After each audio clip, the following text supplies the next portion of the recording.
ഈ വീഡിയോയിൽ നമ്മൾ വളരെ ഇമ്പോർട്ടൻ്റ് ആയിട്ടുള്ള ചില ഡെവലപ്മെൻറ്റ്സുകളാണ് നോക്കുന്നത്. അപ്പോൾ അതിൽ ആദ്യമേ തന്നെ അസീം മുനീർ അമേരിക്കയിൽ വെച്ചിട്ട് പല പ്രസ്താവനകൾ നടത്തിയല്ലോ. ആ പ്രസ്താവന അതിൽ ഏറ്റവും ഇമ്പോർട്ടൻ്റ് ആയിട്ടുള്ള പ്രസ്താവനയാണ് ആണവായുധം ഉപയോഗിക്കും, ഇന്ത്യക്കെതിരെ ആണവായുധം ഉപയോഗിക്കും എന്നുള്ളൊരു ഭീഷണി. അതായത് ഹാഫ് വേൾഡ് ഞാൻ ഡൗൺ ചെയ്ത് കളയുമെന്നാണ് സ്റ്റേറ്റ്മെൻറ്റ്. അപ്പോൾ ഇതിനെതിരെ ആഗോളതലത്തിൽ തന്നെ ഒരു എതിർപ്പ് തുടങ്ങിയിട്ടുണ്ട്. നടത്തിയത് ആണവായുധ ഭീഷണി ആയതുകൊണ്ട് തന്നെയാണ്. കാരണം അമേരിക്കയ്ക്ക് അതായത് പാകിസ്ഥാൻ ആണവായുധം വെച്ചിരിക്കുന്നത്, മിക്കവാറും എല്ലാ രാജ്യങ്ങളും ആണവായുധം വെച്ചിരിക്കുന്നത് അത് നോ ഫസ്റ്റ് യൂസ് പോളിസിയാണ്. അപ്പോൾ ആ പോളിസിക്കെതിരാണ് പാകിസ്ഥാൻ്റെ ആർമി ജനറൽ നടത്തിയ ആ ഒരു പ്രസ്താവന, പ്രത്യേകിച്ച് അമേരിക്കയിൽ നിന്നും നടത്തിയ പ്രസ്താവന. അമേരിക്കയിൽ നിന്ന് തന്നെ പല സ്റ്റേറ്റ്മെൻറ്റുകളും ഇതിനെതിരെ പുറത്തു വരുന്നുണ്ട്. അപ്പോൾ അതിൽ ഇതൊരു പ്രൈവറ്റ് മീറ്റിങ്ങിൽ ആസിം മുനീർ പറഞ്ഞതാണ്, അല്ലാതെ അമേരിക്കയുടെ ഒഫീഷ്യൽ ആയിട്ടുള്ള തീരുമാനങ്ങളോ അമേരിക്കയുടെ ഒഫീഷ്യൽ ഗസ്റ്റ് ആയിട്ടോ ഇരുന്ന സാഹചര്യത്തിലല്ല ഇത് പറഞ്ഞത് എന്നാണ് അമേരിക്കയുടെ സൈഡിലുള്ള എക്സ്പ്ലനേഷൻ. ഇന്ത്യ ഇതിനെതിരെ ഒരു സ്റ്റേറ്റ്മെന്റ് പുറത്തിറക്കിയിട്ടുണ്ട്, വളരെ വ്യക്തമായിട്ടുള്ള സ്റ്റേറ്റ്മെന്റ്. അതായത് പാകിസ്ഥാന്റെ ഉള്ളിൽ ആണവായുധമുള്ളത് ഈ ലോകത്തിന് തന്നെ ഒരു ഭീഷണിയാണ്, ഇതൊരു സേഫ് ആയിട്ടുള്ള ഒരു കസ്റ്റഡി അല്ല, പാകിസ്ഥാന്റെ ഉള്ളിൽ ആണവായുധം വെച്ചിരിക്കുന്നത്. അപ്പൊ അതുകൊണ്ട് ഇത് ഗ്ലോബൽ സംഘടനകൾ ഇതിനെതിരെ നടപടിയെടുക്കണം, പറ്റുമെങ്കിൽ പാകിസ്ഥാന്റെ ഉള്ളിലുള്ള ആണവായുധങ്ങൾ നിർവീര്യമാക്കണം എന്നുള്ള രീതിയിലുള്ള സ്റ്റേറ്റ്മെന്റ്, പ്രസ്താവനയാണ് ഇന്ത്യൻ ഗവൺമെന്റ് പുറത്തിറക്കിയത്. ഈ സ്റ്റേറ്റ്മെന്റ് ശ്രദ്ധേയമാണ്.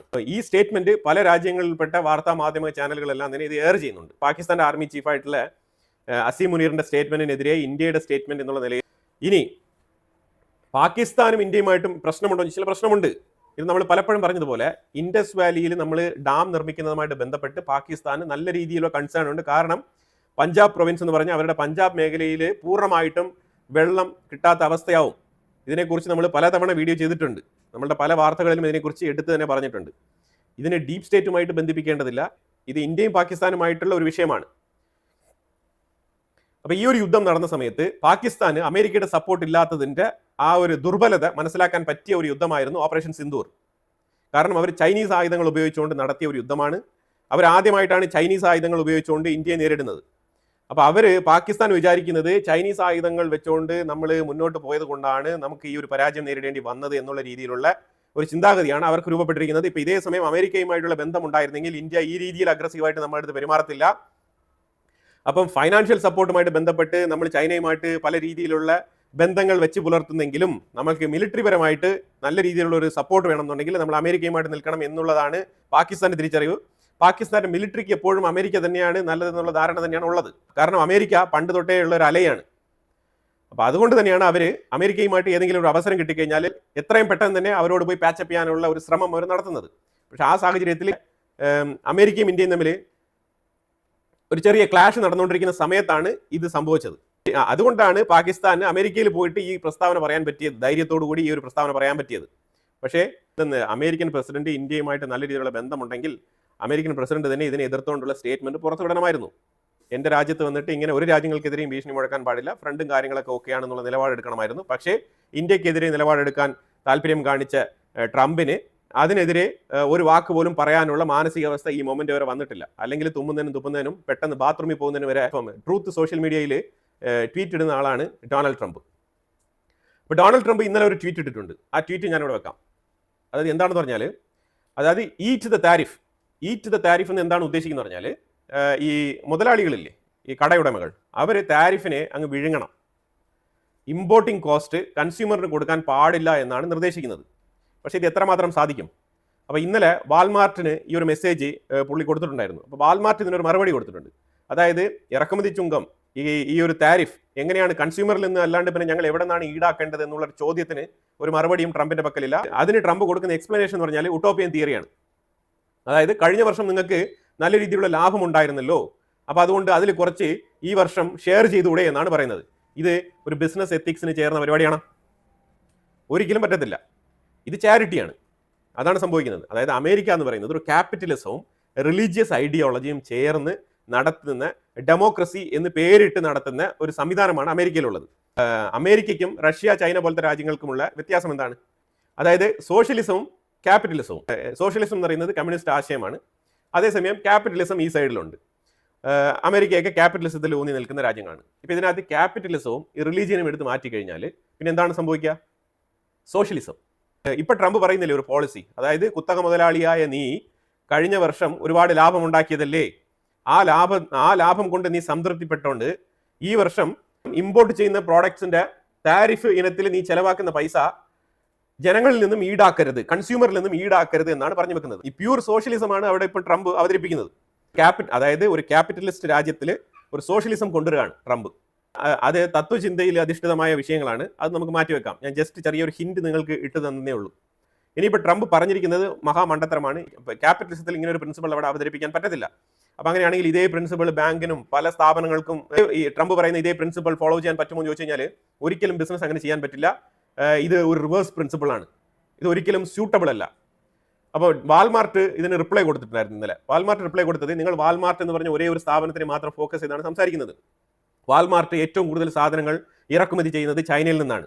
വാൾമാർട്ട് മേഡ് ഇൻ ചൈന എന്ന് പറഞ്ഞ ഷോപ്പുകൾ വരെ ഉണ്ട് അമേരിക്കയിൽ. വാൾമാർട്ട് മേഡ് ഇൻ ചൈന, അവിടെ ചൈനീസ് സാധനങ്ങൾ മാത്രമാണ് അവിടെ ഉള്ളത്. ആ രീതിയിൽ ഷോപ്പുകൾ തന്നെ ഡെഡിക്കേറ്റീവായിട്ട് ചൈനീസ് പ്രോഡക്റ്റുകൾക്കുണ്ട്. ഏറ്റവും കൂടുതൽ ഇറക്കുമതി കയറ്റുമതിയൊക്കെ ചെയ്യുന്നത് ചൈന, ഇന്ത്യ പോലത്തെ രാജ്യങ്ങളിൽ നിന്നാണ്. ഇതിൽ ഏറ്റവും കൂടുതൽ ഈ ഒരു സാധനങ്ങൾ അമേരിക്കയുടെ ഉള്ളിൽ പോകുന്നത്. മെജോറിറ്റി സാധനങ്ങൾ ഇറക്കുമതി ചെയ്യുന്ന രാജ്യങ്ങൾക്ക് തന്നെ ഈ രീതിയിലുള്ള താരിഫ് വെച്ചതുകൊണ്ടാണ് ഈ പ്രൈസ് ഇങ്ങനെ ഉയർന്നു പോകുന്നത് ക്രമാതീതമായിട്ട്. അപ്പോൾ ഇത് ട്രംപിന് ദോഷം ചെയ്യുമെന്നുള്ളത് ട്രംപ് ഇപ്പം തിരിച്ചറിയുന്നുണ്ട്. ആ തിരിച്ചറിഞ്ഞ ട്രംപ് നിർദ്ദേശിച്ച ഒരു ഐഡിയ ആണ് ഇത്, ഈറ്റ് ദ താരിഫ് എന്ന് പറഞ്ഞിട്ടുള്ള ഒരു പ്രിൻസിപ്പൾ. അങ്ങനെ ഒരിക്കലും താരിഫ് കമ്പനി ഉടമകൾ വിഴുങ്ങാൻ പോകുന്നില്ല, അത് തീർച്ചയായിട്ടും ജനങ്ങളിലേക്ക് തന്നെ എത്തും, അതിൽ യാതൊരു മാറ്റവും. അപ്പൊ അങ്ങനെ വാൾമാർട്ട് വളരെ ശക്തമായിട്ട് തന്നെ കാര്യങ്ങൾ അവതരിപ്പിച്ച സ്ഥിതിക്ക് ട്രംപ് ഇപ്പൊ അടുത്ത പ്ലാനുമായിട്ട് വന്നിരിക്കുകയാണ്. ഇപ്പം ഇന്ത്യയുമായിട്ട് ഇപ്പം നല്ല രീതിയിലുള്ള തർക്കത്തിലാണ് പോയിക്കൊണ്ടിരിക്കുന്നത്.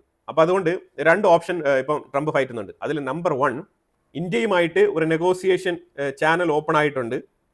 അത് ഇൻഡയറക്റ്റ് ചാനലാണ് ഓപ്പൺ ആയിരിക്കുന്നത്. ഇൻഡയറക്റ്റ് ചാനലിനെ കുറിച്ച് ഞാൻ പലപ്പോഴും പറഞ്ഞിട്ടുണ്ട്, പല വീഡിയോകളിൽ ഞാൻ പറഞ്ഞിട്ടുണ്ട്. വീഡിയോ തുടർച്ചയായിട്ട് കാണുന്നവർക്ക് അറിയാൻ പറ്റും, ഞാനത് റിപ്പീറ്റ് ചെയ്ത് നിങ്ങളെ ബോറടിപ്പിക്കുന്നില്ല.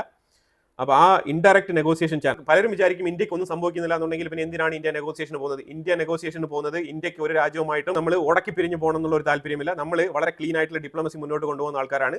നമ്മളുടെ താല്പര്യം സംരക്ഷിച്ചുകൊണ്ടുള്ള ഡിപ്ലോമസിയാണ് മുന്നോട്ട് പോകുന്നത്. അതിന് വേണ്ടിയിട്ടാണ് നമ്മൾ നെഗോസിയേഷൻ ചെയ്യുന്നത്. അല്ല നമ്മൾ നിരന്തരം അങ്ങ് ആജീവനാന്തം നമ്മൾ അമേരിക്കയുമായിട്ട് പിണങ്ങി ഇരിക്കാൻ വേണ്ടിയിട്ട് അങ്ങനെ നമ്മൾ അങ്ങനെ ശത്രുക്കളൊന്നുമില്ല. അപ്പോൾ ആദ്യം മനസ്സിലാക്കുക, നമ്മൾ നെഗോസിയേഷൻ എന്നുള്ളത് ഏത് രാജ്യത്തിൻ്റെ അടുത്തും നമ്മൾ ചെയ്യേണ്ട ഒരു സാമാന്യ മിനിമം ഡീസൻസിയാണ്. അതിനുവേണ്ടി തന്നെയാണ് നമ്മൾ നെഗോഷിയേറ്റ് ചെയ്യുന്നത്. പിന്നെ നമ്മൾ ഉത്തരവാദിത്തപ്പെട്ട ആൾക്കാരെ ഏൽപ്പിക്കുന്നത് ആ ഗവൺമെന്റുമായിട്ട് നല്ല രീതിയിലുള്ള ബന്ധമുള്ള ആൾക്കാർ എന്നുള്ള നിലയിലാണ്. അവർക്ക് ഇൻഫ്ലുവൻസ് ചെയ്യാൻ പറ്റും. അതുകൊണ്ടാണ് നമ്മൾ മീഡിയേറ്ററെ വെച്ചിട്ട് നമ്മൾ നെഗോഷിയേറ്റ് ചെയ്യുന്നത്. ഇപ്പോൾ എക്സ്റ്റേണൽ അഫയേഴ്സ് മിനിസ്റ്റർ ജയശങ്കർ ആയിക്കോട്ടെ, അതുപോലെ തന്നെ ഇന്ത്യൻ പ്രൈം മിനിസ്റ്റർ ആയിക്കോട്ടെ, ഇവരെല്ലാം തന്നെ ഓർക്കുമ്പം അമേരിക്കയ്ക്ക് കയറി പോകാൻ പറ്റത്തില്ല. ഇതെല്ലാം വളരെ ഷെഡ്യൂൾഡ് ആയിട്ടുള്ള പ്രോഗ്രാംസ് ആണ്.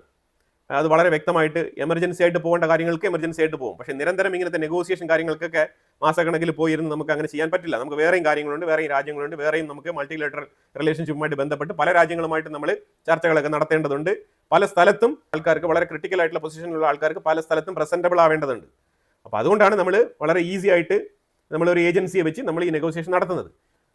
ആ ഒരു നെഗോസിയേഷൻ മൂവിന്റെ ഭാഗമായിട്ട് ട്രംപ് വീണ്ടും ക്ലെയിം ചെയ്തിരിക്കുകയാണ്. എന്താണ് ക്ലെയിം ചെയ്തിരിക്കുന്നത്? ഇന്ത്യ പാകിസ്ഥാൻ യുദ്ധത്തിൽ ഞാൻ നിർണായകമായിട്ടുള്ള പങ്ക് വഹിച്ചിട്ടുണ്ട് എന്നുള്ള ഒരു ക്ലെയിം ചെയ്തിരിക്കുകയാണ്.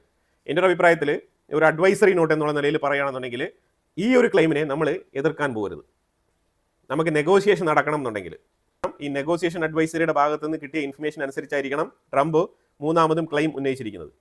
അതായത് ഇനി ഇന്ത്യ ട്രംപ് ഇത് ചെയ്തോ ഇല്ലയോ എന്ന് പറയാൻ പോകുന്നില്ല. അതാണ് എനിക്ക് മനസ്സിലാക്കാൻ പറ്റിയത്. ട്രംപ് ഇപ്പം വീണ്ടും ക്ലെയിം ചെയ്തിരിക്കുകയാണ്, ഞാനാണ് ഇന്ത്യ പാകിസ്ഥാൻ യുദ്ധം നിർത്തിയത് എന്നുള്ള രീതിയിലുള്ള ക്ലെയിം ഉന്നയിച്ചിരിക്കുകയാണ്. ശക്തമായിട്ട് നേരിട്ട് ഉന്നയിച്ചിരിക്കുകയാണ്. ഇപ്പം നിലവിൽ ഇത്രത്തോളം പ്രഷറുണ്ട്. ഈ ഹൈ പ്രഷർ കുറച്ച് അയവ് കിട്ടണം എന്നുണ്ടെങ്കിൽ ട്രംപിന്റെ ആ ഒരു ക്ലെയിമിന് ഇപ്പം എല്ലാവർക്കും മനസ്സിലായി ആരാണ് യുദ്ധം നിർത്തിയത് എന്നുള്ളത്.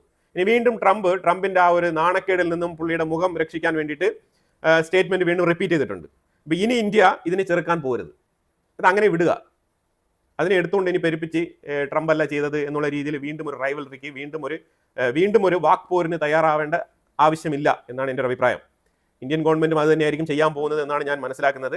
ത്രൂ ഔട്ട് ഡിപ്ലോമാറ്റിക് റിലേഷൻസിനെ കുറിച്ച് സ്റ്റഡി ചെയ്യുമ്പോൾ നമുക്ക് ഇങ്ങനെയാണ് മനസ്സിലാക്കാൻ പറ്റുന്നത്. അത് കഴിഞ്ഞിട്ട് ഇപ്പോൾ ട്രംപ് ചെയ്തിരിക്കുന്നത് ചൈനയ്ക്ക് 90 ദിവസത്തെ എക്സ്റ്റൻഷൻ കൊടുത്തിരിക്കുകയാണ് താരിഫിന്. ചൈനയുമായിട്ട് വിയന്നയിൽ വെച്ചിട്ട് സംസാരിച്ചിട്ട് ഈ 145% എന്ന് പറഞ്ഞ താരിഫിന്റെ അവസ്ഥയിൽ നിന്നും 125% എന്നുള്ള താരിഫിന്റെ അവസ്ഥയിൽ നിന്നും ചൈനയും അമേരിക്കയുടെ താരിഫ് 10% ബേസ് ലൈനിലാക്കിയിട്ടുണ്ട്. അതേപോലെ അമേരിക്ക ചൈനയ്ക്ക് 30% താരിഫ് എന്നുള്ള നിലയിലാണ് ഇപ്പോൾ അവർ മുന്നോട്ട് പോകുന്നത്.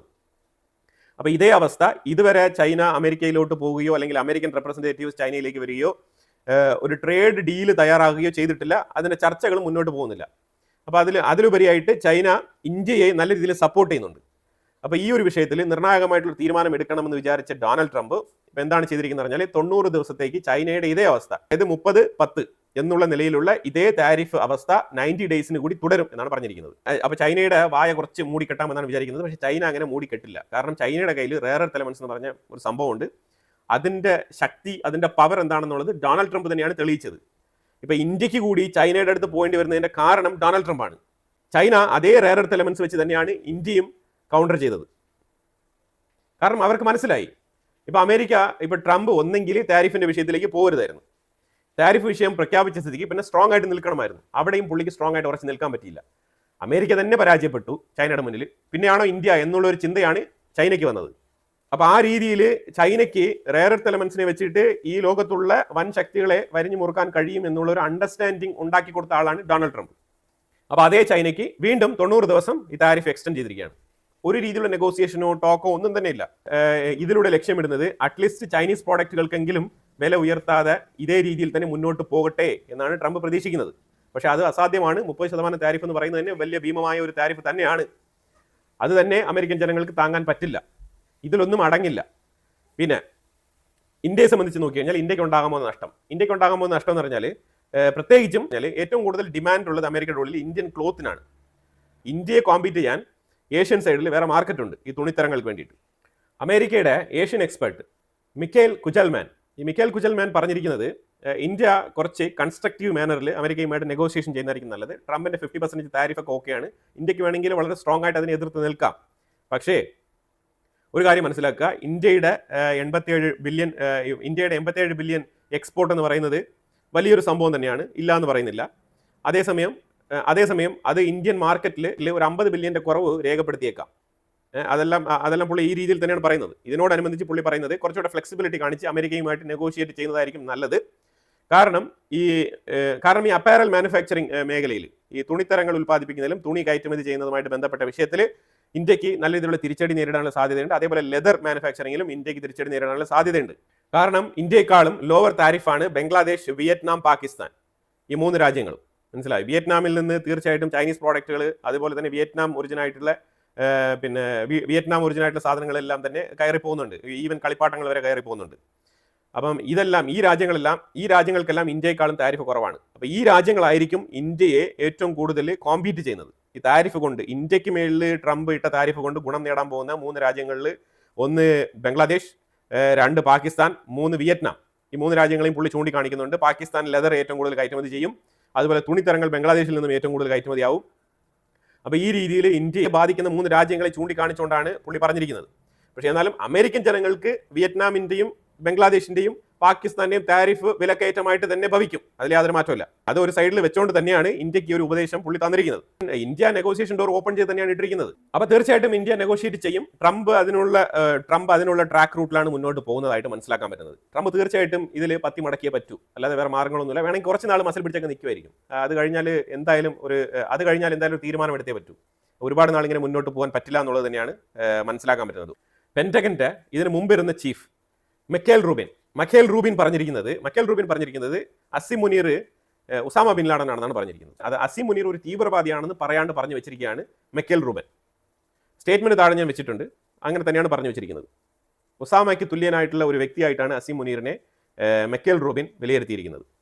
കാരണം ഇങ്ങനെ ഓപ്പൺ ആയിട്ട് ഒരു രീതിയിലുള്ള ത്രെട്ടും ഒരു ആർമി ജനറലിന് ചേർന്ന പരിപാടിയല്ല. ഇനി അസിം മുനീറിന്റെ ഈ ഒരു വിരട്ടിനെ നമ്മൾ ഒരു രീതിയിലും ഭയക്കേണ്ടതില്ല എന്നുള്ള രീതിയിൽ ഞാൻ പറയാനുള്ള കാരണം, ഇതിനെ ഒരു വിഷയമായിട്ട് കരുതേണ്ടതില്ല എന്ന് പറയാനുള്ള കാരണം, പാകിസ്ഥാൻ ഒരു സ്റ്റേറ്റ്മെന്റ് വിട്ടു കഴിഞ്ഞാൽ ഇന്ത്യക്ക് എന്ത് മറുപടി കൊടുക്കണം എന്ന് വളരെ വ്യക്തമായിട്ട് അറിയാം.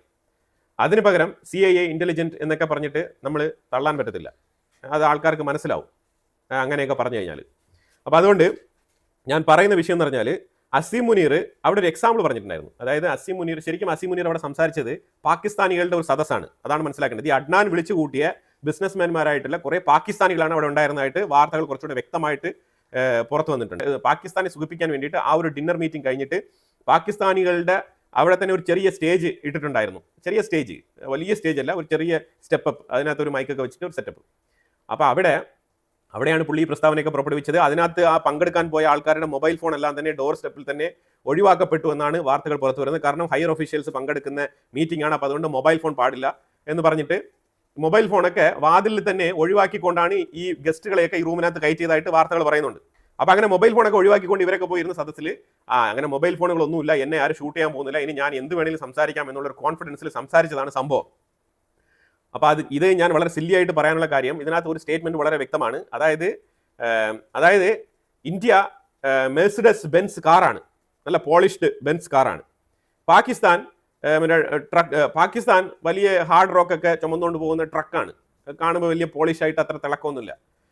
പക്ഷേ ബെൻസ് കാർ ട്രക്കിന്റെ മുന്നിൽ എത്തിക്കഴിഞ്ഞാൽ എന്തായിരിക്കും അവസ്ഥ? കാർ ബെൻസ് ആയിരിക്കാം, പക്ഷേ ട്രക്ക് കാറിനെ ഇടിച്ചങ്ങ് പൊളിച്ച് കളയും എന്നുള്ള സില്ലി ആയിട്ടുള്ള എക്സ്പ്ലനേഷൻ. വളരെ സിമ്പിൾ ആയിട്ട് അത് ആൾക്കാരെ ഗൂസ് പമ്പ് ഇടും. ഈ പാകിസ്ഥാനികളെ ഒന്ന് ഉഷാറാക്കാനും അവരുടെ മുന്നിൽ ഒന്ന് സ്റ്റാർ ആയിട്ട് ഒരു കൈതട്ടൽ മേടിക്കാനുള്ള രീതിയിലുള്ള ഒരു സ്പീച്ചാണ് അസീം മുനീർ അവിടെ നടത്തിയത്. അതാണ് വ്യക്തമായിട്ട് മനസ്സിലാക്കാൻ പറ്റുന്നത്. അപ്പോൾ അതിന്റെ അവസാനം പുള്ളി ട്രംപിന് നൊബൽ പ്രൈസ് മേടിച്ചു കൊടുക്കണം, നല്ലത് കണ്ടാൽ നമ്മൾ നല്ലതെന്ന് പറയും. ട്രംപ് യുദ്ധം നിർത്തിയത് വളരെ നല്ല കാര്യമാണ്, അപ്പോൾ അതുകൊണ്ട് തന്നെയാണ് നമ്മൾ ട്രംപിനെ അപ്രീഷിയേറ്റ് ചെയ്യുന്നതും നൊബൽ പ്രൈസിന് നമ്മൾ നിർദ്ദേശിക്കുന്നതും എന്നുള്ള രീതിയിൽ പറഞ്ഞാണ് അവസാനിപ്പിച്ചത്. ഈ നൊബൽ പ്രൈസ് എന്നുള്ള ഒറ്റ വിഷയം കൊണ്ടാണ് ട്രംപ് ഒരു കാര്യങ്ങളും പാകിസ്ഥാനെതിരെ പറയാത്ത അവസ്ഥയിൽ മുന്നോട്ട് പോകുന്നത് എന്നുള്ളത് വളരെ വ്യക്തമായിട്ട് മനസ്സിലാക്കാൻ പറ്റുന്നുണ്ട്. അത് ഈ അസീം മുനീറിന്റെ ഈ ലാസ്റ്റ് സെന്റൻസിൽ വളരെ വ്യക്തമാണ്. ആ ധൈര്യത്തിലാണ് അസീം മുനീർ എവിടെ നിന്ന് വേണമെങ്കിലും എന്ത് വേണമെങ്കിലും വിളിച്ചു പറയാമെന്നുള്ള നിലയിൽ കിട്ടുന്ന അവസരത്തിൽ ഇന്ത്യക്കെതിരെ ആഞ്ഞടിക്കുന്ന ഒരു സാഹചര്യം ഇപ്പോൾ രൂപപ്പെട്ടിരിക്കുന്നത്. അതിനെതിരെ ഇന്ത്യക്ക് എന്ത് കൗണ്ടർ കൊടുക്കണം എന്ന് വളരെ വ്യക്തമായിട്ട് അറിയാം. പിന്നെ പൊട്ടന്മാരെ ഈ രീതിയിലുള്ള ന്യൂക്ലിയർ ത്രെട്ടൊക്കെ നടത്തുള്ളൂ ഇന്നത്തെ ഒരു സാഹചര്യത്തിൽ. അപ്പോൾ ആ രീതിയിൽ ആണവ ഭീഷണി മുഴക്കുന്ന അസീം മുനീറിന് ഇന്ന് ലോകമെമ്പാടും വീണ്ടും അപമാനിതനാകേണ്ട ഒരു അവസ്ഥയിലേക്കാണ് തള്ളപ്പെട്ടിരിക്കുന്നത്. കാരണം ഫസ്റ്റ് യൂസ് പോളിസി ഇല്ല. ഇങ്ങനെ ആണവായുധം വെച്ചിരിക്കുന്ന രാജ്യങ്ങൾ, ഇപ്പോൾ പാകിസ്ഥാനാണ് വെച്ചിരിക്കുന്നുണ്ടെങ്കിൽ അവർക്ക് ഫസ്റ്റ് യൂസ് പോളിസി ഇല്ല. എതിരാണ് അസീം മുനീർ പറഞ്ഞിരിക്കുന്ന ഒരു സ്റ്റേറ്റ്മെന്റ്. നിലവിൽ ഇപ്പം ഇന്ത്യയുടെ താരിഫുമായിട്ട് ബന്ധപ്പെട്ട് ലേറ്റസ്റ്റ് അപ്ഡേറ്റ് ആണ് ഞാനിവിടെ പങ്കുവച്ചത്. ഇതിനെക്കുറിച്ചുള്ള അഭിപ്രായങ്ങൾ കമന്റ് ബോക്സിൽ രേഖപ്പെടുത്തുക. കൂടുതൽ വാർത്തകളുമായിട്ട് അടുത്ത വീഡിയോയിൽ വരാം. Thank you so much.